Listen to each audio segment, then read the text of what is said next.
السلام عليكم ورحمة الله وبركاته.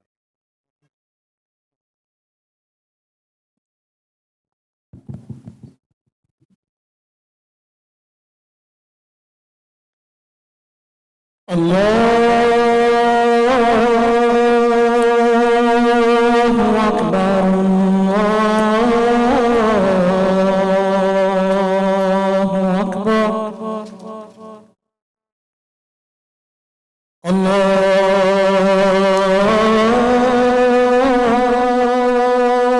أكبر الله أكبر.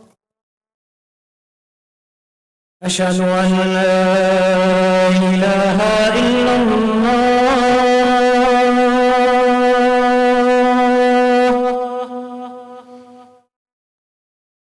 أشهد أن لا إله إلا الله.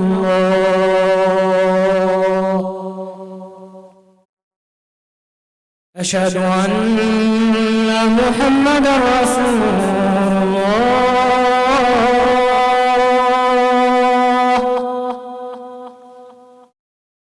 أشهد أن محمدا رسول الله.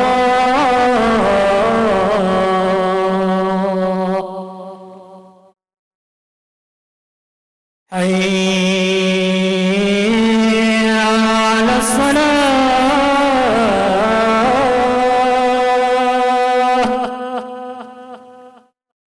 حي على الصلاة.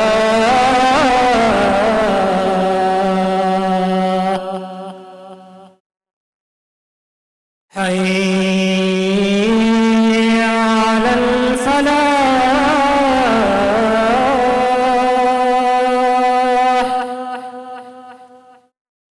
حي على الفلاح.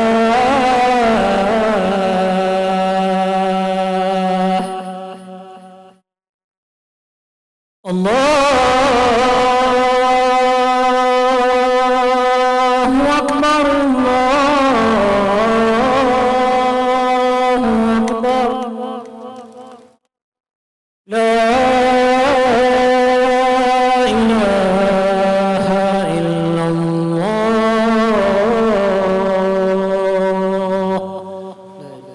لا إله.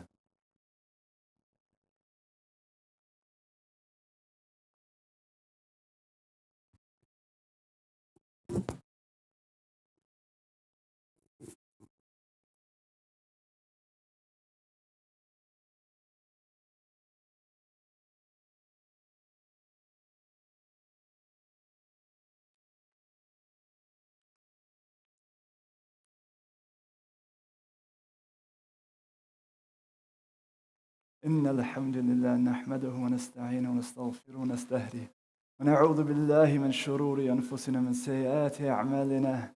من يهد الله فلا مضل له ومن يضلل الله فلا هادي له. ونشهد أن لا إله إلا الله وحده لا شريك له. ونشهد أن سيدنا محمدا عبده ورسوله. اللهم صل وسلم وبارك على سيدنا وحبيبنا وشفيعنا ونور قلوبنا وقرة أعيننا محمد وعلى آله وصحبه وسلم. قال سبحانه وتعالى: يا أيها الذين آمنوا اتقوا الله حق تقاته ولا تموتن إلا وأنتم مسلمون. Verily, all praise, all forms of gratitude, hamd, shukr, appreciation is due to Allah subhanahu wa ta'ala. We thank Him, we seek His guidance, and we seek His forgiveness. Whomsoever Allah ta'ala guides, nothing can lead astray, and whom Allah ta'ala leads astray, nothing can guide. And we seek refuge from the vials of our souls and the negative consequences of our actions. And we testify, first and foremost and centerpiece and above all, that there's no deity that deserves to be worshipped in truth. And we testify that with our being, our essence, our core, are atoms. That there's no deity, that La ilaha illallah Muhammad Rasulullah. There's no deity, object, philosophy, idea that deserves to be worshipped, held dear, near to our hearts, minds, and souls, except for the one, subhanahu wa ta'ala. And we testify that there's no final messenger other than Rasulullah, who is his servant, his final messenger, our prophet, our intercessor, our beloved, the light of our eyes and the coolness of our heart. And we ask Allah Ta'ala to send his blessings upon the Prophet alayhi salatu wasalam, who we should not take for granted you've inherited, but you've inherited the final guidance. And I want to pause for a minute as you come to the masjid and you think about eternity. And you think about how blessed and privileged and fortunate we are in most likely two senses. One in a material sense, that many of us, the poetry that talks about the dunya diniya, hawadatha kathira, muddatha qasira, wa ishatha haqira. That this lowly life, its time is short, its events, its affairs are numerous, and its living is wretched. And many of us live in what is the best state in the United States, on the east side, come to a beautiful masjid, are privileged with health, transportation, wealth, and homes.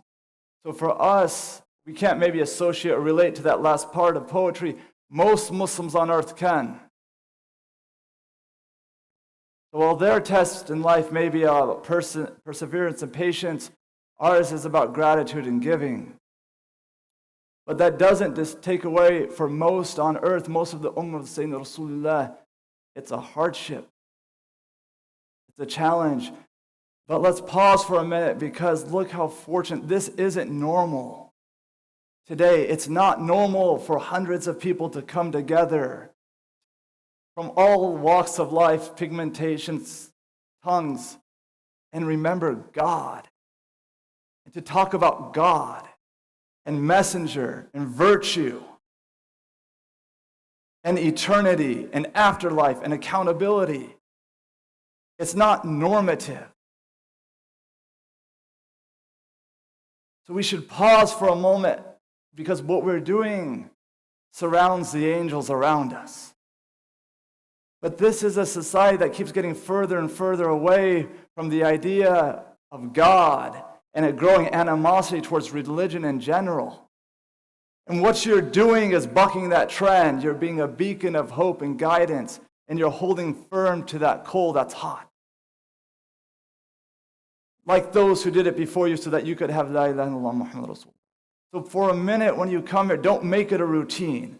Bit of a tangent, but it's worthwhile. Don't make it a ritual routine. A ritual, yes, but not a routine. Don't underestimate all the souls you walk by. It's a very spiritual experience. You coming here from your homes, reading Surah Al-Kahf, praying in the masjid, saying Salamu Alaikum, bringing a smile of surur, happiness to the believer. Don't take those small things. Prophet said, don't demean anything from goodness to be small or minor or insignificant. That's one. I'm going to mention a couple of hadith, but keep that one in mind. Don't demean anything that is good or virtuous, be de minimis. So what we're doing is magnificent. It's significant. In a celestial and spiritual, it's significant. And you are privileged that your heart, your tawfiq was to be here. Now I'll get to the topic. I want to talk about intelligence for a little bit. One of the things I would ask people in an interview, do you think that you're intelligent? And it kind of stumbled up, like, how do I say I'm intelligent? It's me saying it, it's a little uncomfortable, it come off not humble. But if I say I'm not intelligent, why am I here in this interview then? It's just to see how the mind works. But there's a book I was reading the forward to, it was from a convert, and he was puzzled, like, who is the most intelligent person you know? And he was talking very openly and displayed his vulnerabilities. He said, I claim to follow this religion, I adopted it, And he's now a sheikh, so fast forward, but when he entered the faith and was going through the elementary, he was saying, I follow this faith, I profess it to my family and others. Yeah, I look at the relationships that I have, and this is from my ears too. I look at the relationships that I have, and I'm stumbling. And I'm wondering why they're not as rich as they should be, or they're not as healthy, or maybe there's animosity, or at odds, or I'm not speaking to so-and-so. But yet I claim Islam, Aslam Taslim. It's like this, you'll get peace. Right? This will be beautiful. I follow Muhammad sallallahu alaihi wasallam, the man. Why is it that I'm tripping then? But one of the questions that he asked himself was, and he asked in the book, was, who is the most intelligent person you know? Start to think about the CEO, CFO, C-level exec. Right? Grandfather, maybe super wise. Mother. Anyway, you go down, and then he went through intelligence and went through the life of the Rasul. And he was talking mostly about the emotional intelligence of the Prophet ﷺ, and how he would look at people and understand their background, and he would meet them at their level. And his wisdom exuded from the way they interacted, but behind that backdrop was the emotional intelligence. And we had different levels of intelligence when it came to beyond battle, for example, or governance, for example, a willingness to sacrifice. Would they be? Like, there's a lot of other examples. But people don't know oftentimes about what is not always seen. Subtleties like when he would be with his companions like this, his back would be against his house in Medina in the masjid, Munawwara. And Sayyidina Aisha radiallahu ta'ala anha would be reaching out the window doing his hair. I don't do that at home. But he was sensitive to the attachment, the longing, the emotional need of somebody else, where he'd orchestrate his physical body against a wall, and he'd be staring amongst his friends, his companions, but his wife would be playing with his hair. That's our prophet. And you could go on and on about the orphans and the widows and his wives and his companions and those destitute, the non-Muslims, the Bedouin, on and on, right? All the hardship he faced, and how did he respond? If you look at it through a slightly different lens, by far he's the most intelligent person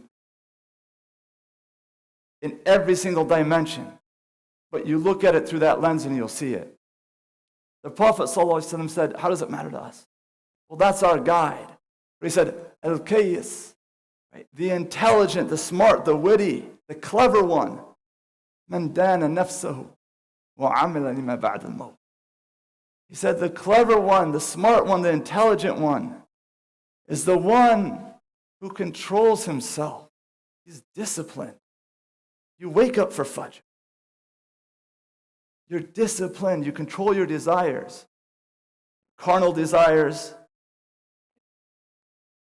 Demonic. You control those. And you do works. You do deeds. You live your life. وَلَا تَمُوتُنَّ إِلَّا وَأَنْتُمْ مُسْلِمُونَ. Don't die except you're in a state of Islam. And you don't know when that moment is. So every step along the way, that's your life. وَعَمِلَ مَا بَعْدَ الْمَوْتِ. That they do deeds, actions, works for that which comes after death. وَالْعَاجِزِ. In Islam, things are known as maxim, that things are known through the opposite. So he talks about the opposite. وَالْعَاجِزِ, the one who's incapacitated, the fool. He's the one, أَتْبَعَ نَفْسَهُ هَوَاهُ, who lets his soul be chased or led by their desires. وَتَمَنَّى عَلَى اللَّهِ. And he just has vain hopes in God. Like, God will get me through this. It's all good. You can do what you want in between. God's merciful. That's the one who's foolish. So then the question comes to us, how are we living our lives? And when we think about intelligence, it's not like, what are your life goals for life? Like, have life goals, that's great and grand, but they shouldn't just be for life. The idea of life goals and annual, like, that oftentimes is confined between existence of birth and death, because they don't know, or there's nothing beyond that for some of them. So for us, عَمِلَ لِمَا بَعْدَ الْمَوْتِ.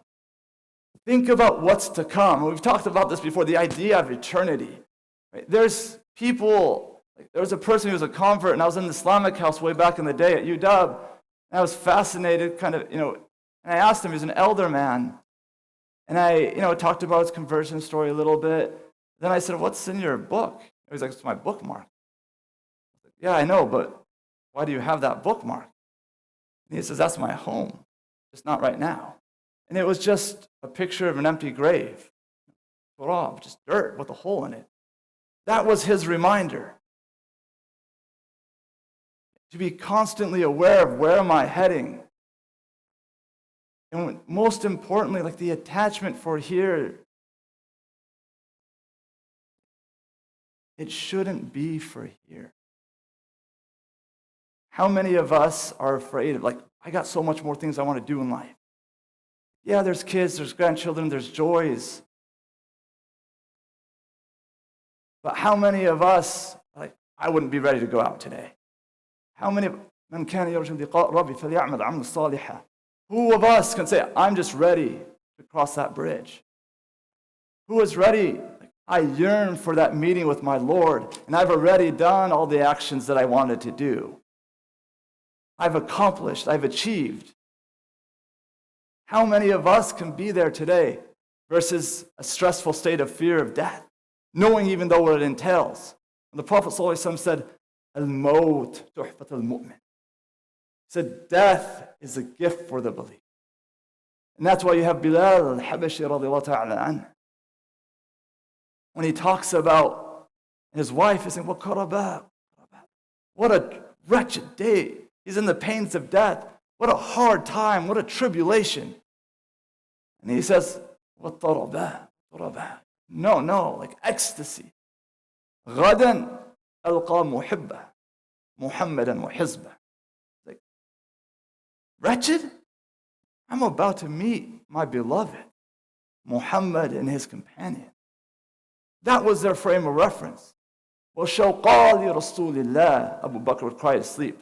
I'm just yearning for going to be with the Prophet. وَشَوْقَى لِرَسُولِ اللَّهِ. How many of us are crying ourselves to sleep, yearning to be with that companion, with those companies and with Rasulullah? قولوا قولي هذا استغفر الله ولكم فاستغفر فإنه غفور رحيم.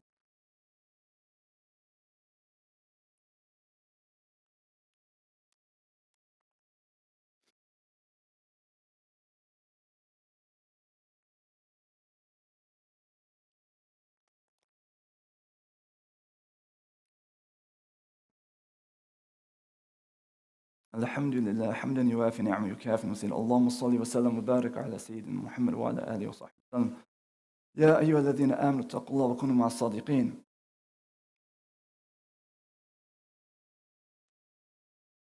To summarize, intelligence, the aql, is our ability to discern and navigate this life for a more meaningful reason, a more meaningful purpose.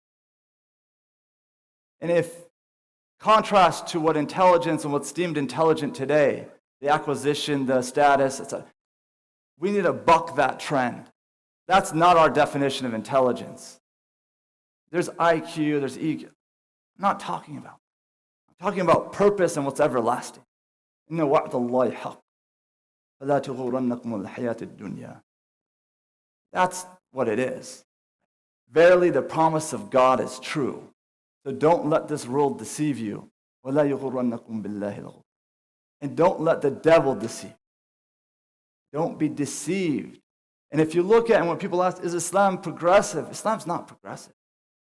Don't get into that. Right? This is where intelligence against comes. Islam is not progressive. We're not trying to preserve the dead faith of the living. We're trying to live and preserve the living faith of the dead. That's our deen. We're trying to go back and embody and live a reality that was there 1,400 years later, not to reinvent something. And it's comedic at times when things are deemed to be inappropriate attire because a volleyball team wanted to dress like men and cover more of their skin. It's inappropriate and you get fined for it. buck the trend. That's not our trend, that's not our path.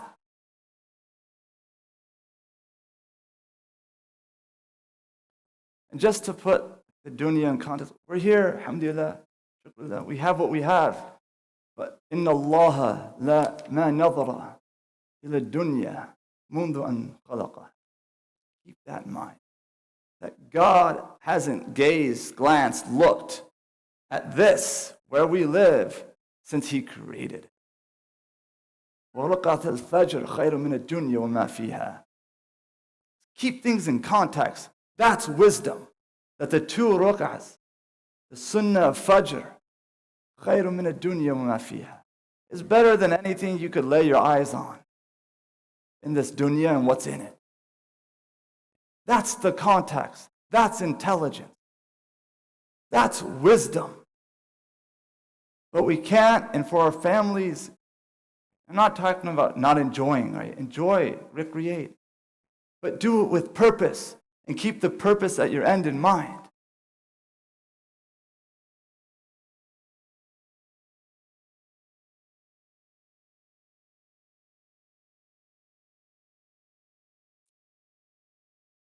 There's 2 things I want to mention.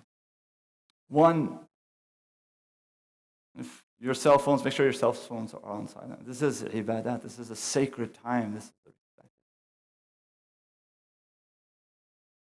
the notion of being wise, and this is how it ties in. I'm mentioning death, is that that's a reality. It's the only door to get to the end we desire. And it shouldn't be a stressful event. That reality should not be a stressful event. The idea of life after death, the Quran is called a dhikr, a reminder, because it mentions life after death 700 plus times. And for those who didn't use their intellect, قَالُوا لَوْ كُنَّا نَسْمَعُ نَعْقِلُ مَا كُنَّا فِي أَصْحَابِ السَّعِيرِ. If we were to use our intellects or to listen, we wouldn't be amongst the dwellers of hell.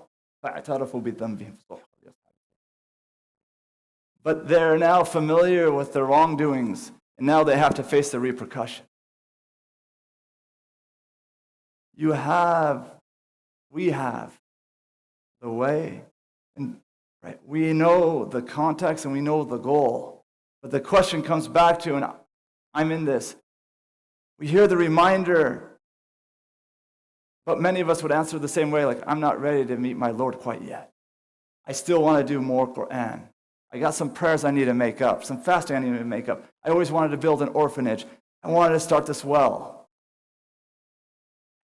And if that carries on, you're missing the point. But if you're the one, like, I've done everything else, mashallah, tabarakallah, then blessed are you, who made use, you had wisdom and you had intelligence throughout this journey. Right? And it wasn't a GPS that guided you to it, was Rasul. Through that, to Allah.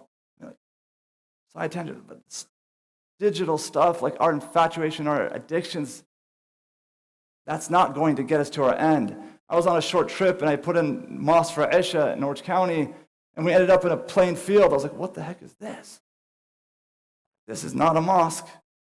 And I looked down and I had a mistype. It took me to Bosque Road. Our reliance on these things needs to be kept in check. Great tools, but our reliance in the time we navigate and spend with them, keep it in check. Versus the time with the dhikr beads or the time with the Quran. Keep it in check. And I'll leave you with this, inshallah. Jalaluddin Rumi said that there is and only one audience. Is and only one, the one. And you're on stage, but you only have one showing. This is the opportunity, a blessed opportunity.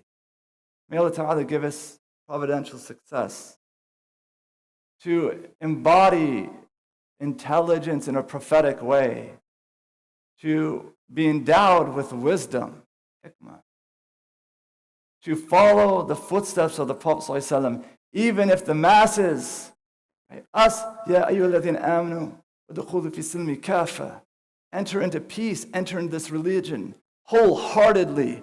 وَلَا تَتَّبِعُوا خُطُوَاتِ الشَّيْطَانِ. Don't follow progression, demonic progression. Don't follow that. And that's why I kept on saying, buck the trend. Follow the first part of the ayah, regardless of the masses. إِنَّ اللَّهُ مَلَائِكَتُهُ يُصَلُّونَ عَلَى النَّبِيِّ يَا أَيُّهَا الَّذِينَ آمَنُوا صَلُّوا عَلَيْهِ وَسَلِّمُوا تَسْلِيمًا اللهم صل وسلم على سيدنا محمد في الأولين اللهم صل وسلم على سيدنا محمد في الآخرين اللهم صل وسلم على سيدنا محمد في كل وقت وحين اللهم اغفر لنا وارحمنا وعافنا واعف عنا واغفر للمؤمنين والمؤمنات والمسلمين والمسلمات الأحياء منهم والأموات إنك قريب مجيب دعوات وصلى الله تعالى على خير خلقه محمد وعلى آله وصحبه وسلم. قيموا الصلاة.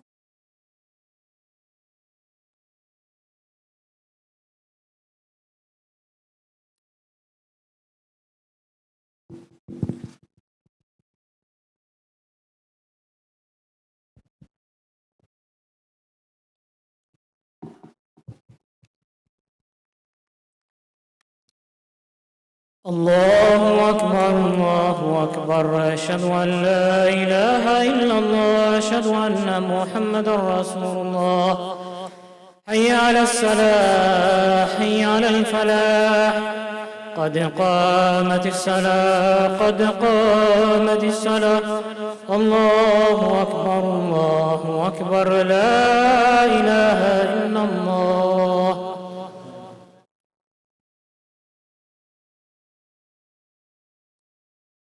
So استقيموا. Remember the greatness of the one you stand before. The one. Allahu Akbar. بسم الله الرحمن الرحيم الحمد لله رب العالمين الرحمن الرحيم مالك يوم الدين إياك نعبد وإياك نستعين اهدنا الصراط المستقيم صراط الذين أنعمت عليهم غير المغضوب عليهم ولا الضالين آمين.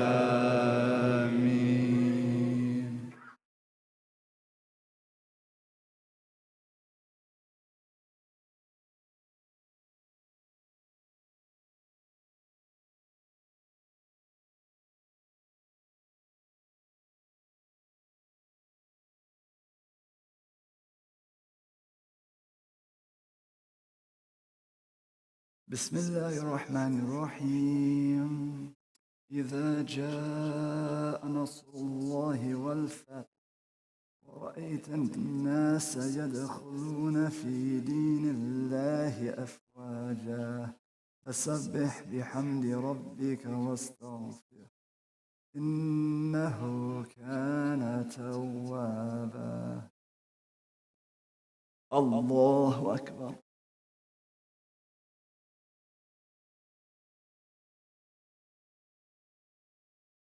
سمع الله لمن حمده.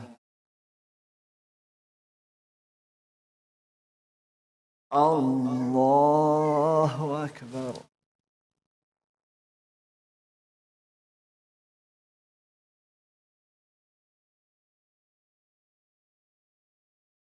الله أكبر.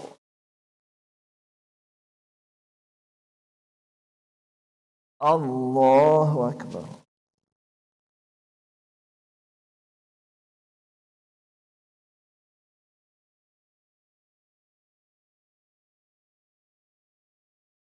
الله أكبر.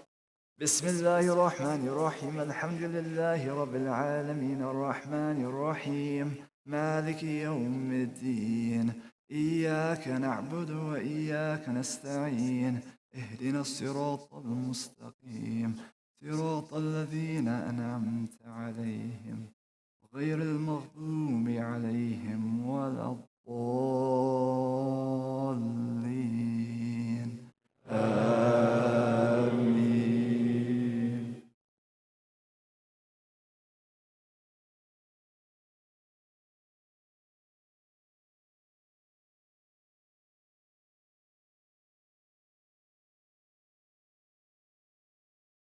بسم الله الرحمن الرحيم قل أعوذ برب الناس ملك الناس إله الناس من شر الوسواس الخناس الذي يوسوس في صدور الناس من الجنة والناس.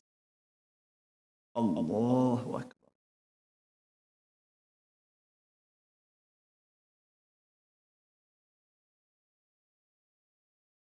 سمع الله لمن حمده.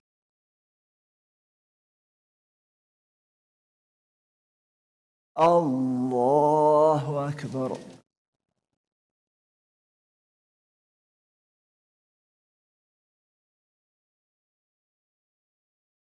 الله أكبر.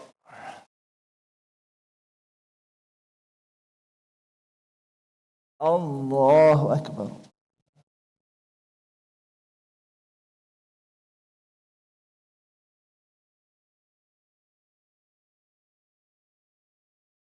الله أكبر.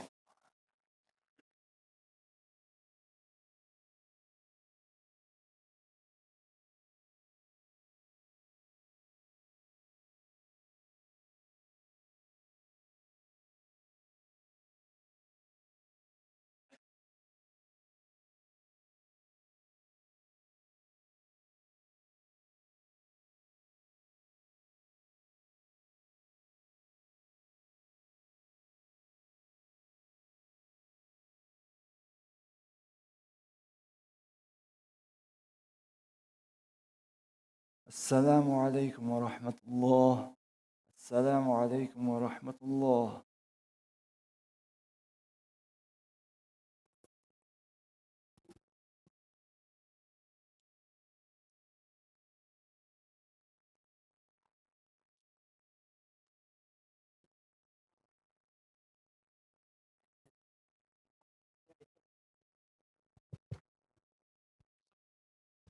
Assalamu alaikum. A few quick announcements. On September 10th, next week, inshallah, we have Sheikh Yasser Fazaka is visiting us. He has 2 lectures for parents only on September 10th, 7 to 9 p.m. On community conversation for youth. It will be September 11th, 10 a.m. to 1 p.m. For details of the topic and other stuff, you can look at the newsletter and the announcements. MAPS MCRC, in partnership with several local organizations, in mobilizing support for 100 families who are already in Seattle from Afghanistan. Please visit the website and donate generously to help them resettle. MAPS Quran classes is open for registration, ages 4+. The start date is September 14th. Times on Tuesday, Thursdays, 5:30 to 7 p.m. Tuesdays is also an online class. Thursdays online class. Muslim Experience Study Circle with Brother Ala is at 7:30 p.m. And Fridays in person and as well as online. Jawahara Cafe is open. Today he has a special menu as well. Jazakallah khairan. Donate generously for the masjid.